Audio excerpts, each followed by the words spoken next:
কালনায় Trinamool BJP সংঘর্ষ। কালনার বাগনাপাড়ায় তৃণমূল বিজেপির হাতাহাতি। তৃণমূল বিজেপির এই সংঘর্ষে আহত নয়, আহতরা কালনা মহকুমা হাসপাতালে ভর্তি। দুপক্ষের বিরুদ্ধেই হামলার অভিযোগ।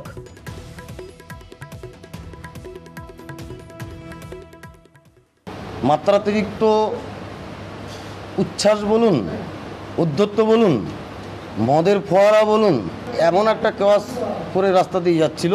ওরা পাশ দিয়ে বাইক নিয়ে আসছিল, দাঁড় করিয়ে তাদেরকে জোর করে জয় শ্রীরাম ধ্বনি বলা করাবে, তাদের ছিল এই মোটিভ। উত্তম মধ্যম দেওয়া শুরু, বেদম প্রহার। আমাদের এই 4টে কর্মী ভীষণভাবে আহত। একেবারে মিথ্যা কথা যেগুলো এরা বলছে জয় শ্রীরাম, তোমাকে কেন জোর করে জয় শ্রীরাম বলাবে? জয় শ্রীরাম শুনলে তো তোমাদের কানে আঙুল দাও, ওটা তোমাদের গালাগালি। আমি এই বিষয়ে এক্ষুনি থানায় তো আমরা এফআইআর করবই, তারপর যিনি অবজারভার রয়েছেন, পুলিশ অবজারভার, আমি তার কাছেও কমপ্লেন করব।